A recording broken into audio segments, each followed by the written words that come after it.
필리핀, 몰타, 영국, 뉴질랜드, 캐나다를 연계하는 플랜을 설명드리도록 하겠습니다. 먼저 필리핀입니다. 필리핀은 6개월간 집중학습을 합니다. 6개월간 집중학습을 하게 되면 토익 800에서 900점까지 획득이 가능합니다.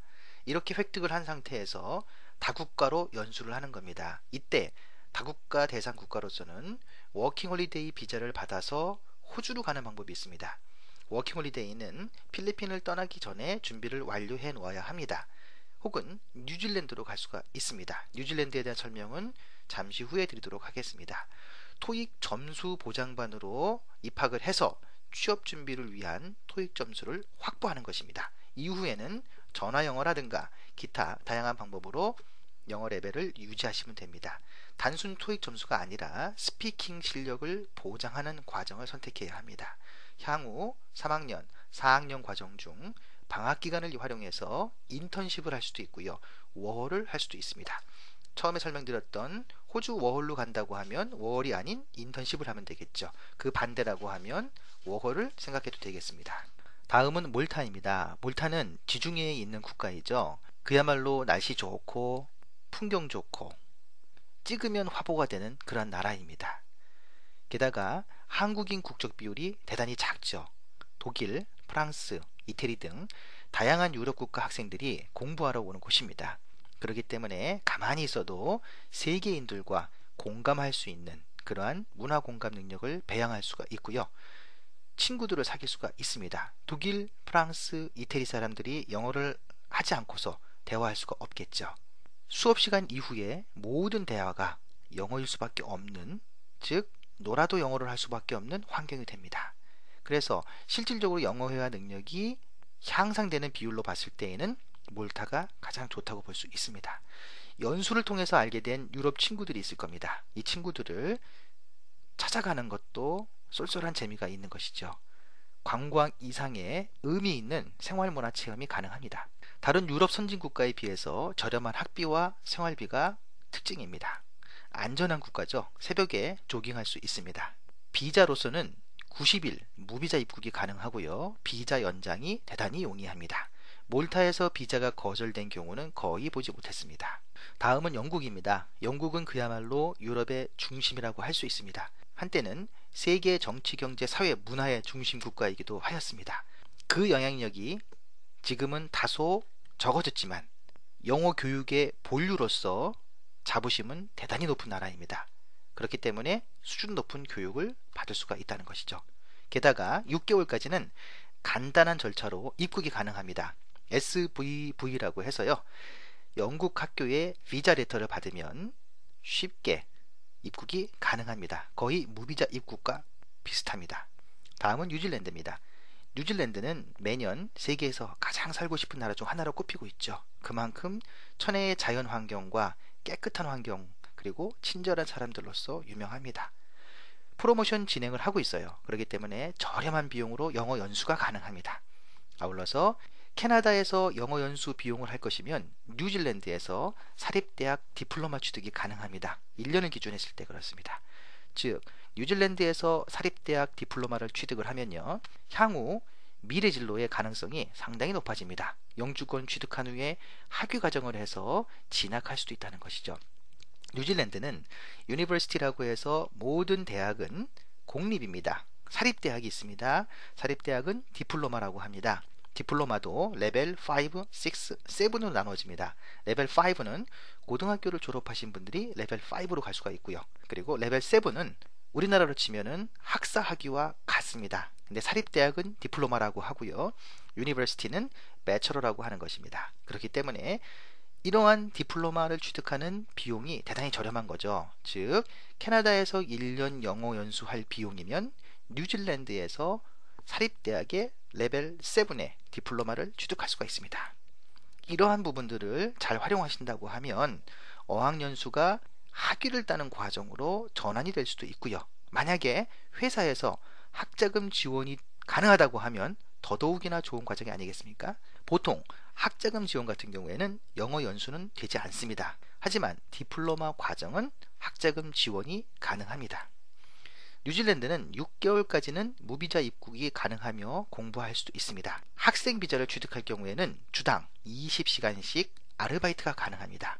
방학 기간에는 풀타임으로 아르바이트를 할 수가 있죠. 최저임금표를 보시면 아시겠지만 시간당 급여가 상당히 높습니다. 다음은 캐나다입니다.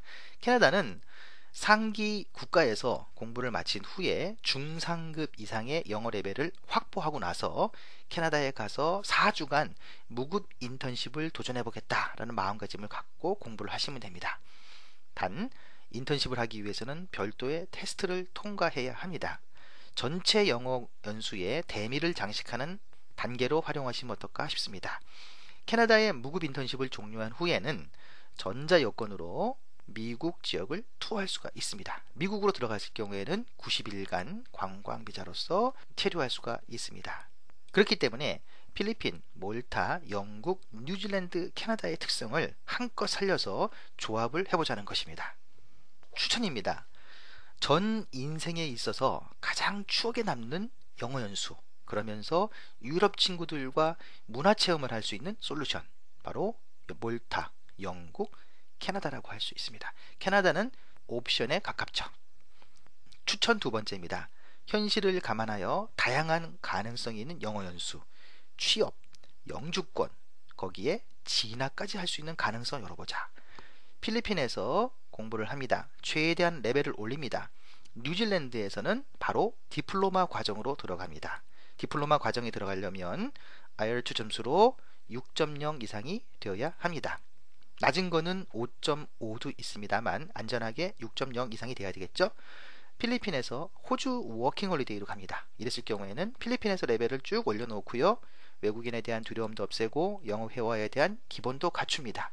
호주에 가서 최소한 7주 정도를 공부하면서 일자리 알선 보장을 받습니다. 그러면 호주에서의 성공적인 워킹홀리데이를 할 수 있겠죠. 다른 플랜으로서는 뉴질랜드로 바로 가는 거죠. 뉴질랜드에서 영어 연수를 하고 그리고 디플로마를 합니다. 그러면 현지에서 취업이 가능하죠.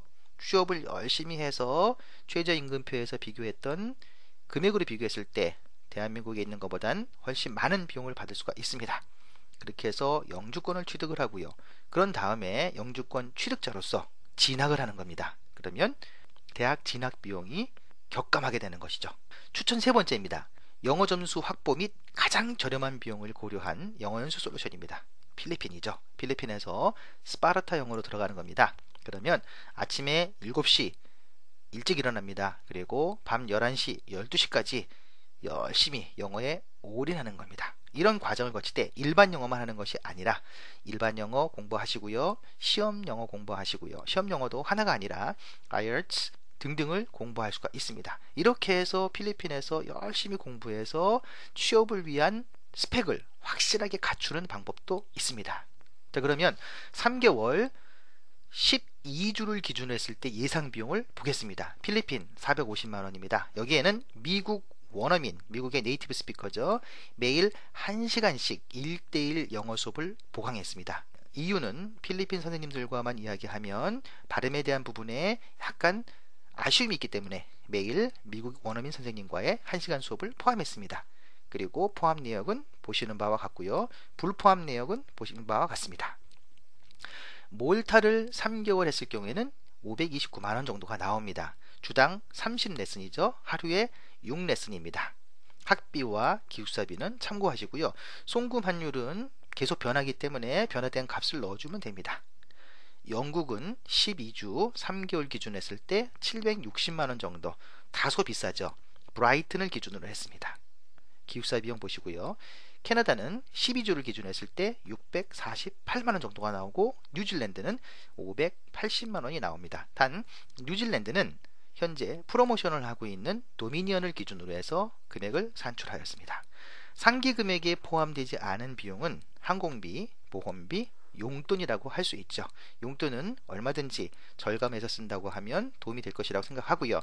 여기에 기숙사 비용은 다 들어가 있습니다. 즉 숙소는 모두 다 들어가 있는 비용입니다. 근데 숙소를 룸쉐어를 한다, 그럼 방값으로 떨어질 수가 있습니다.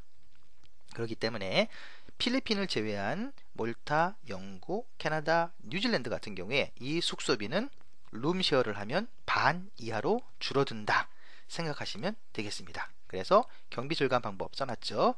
필리핀을 제외한 나머지 국가는 룸쉐어를 한다. 항공권을 미리 구입한다. 미리 구입할수록 쌉니다. 항공권 검색은 클릭해서 스카이스캐너로 들어가시면 되겠습니다. 빠른 입학 신청을 하는 것입니다. 지금 시기가 2013년도 비용으로 2014년 학비를 대체할 수 있는 신청 기간입니다. 그렇기 때문에 빨리 신청하면 2014년 학비 오르기 전에 비용으로 적용할 수가 있습니다. 단 학교에 따라서는 학비는 2013년도 비용을 적용해 주는데 숙소비는 2014년 비용으로 적용되는 경우가 있습니다.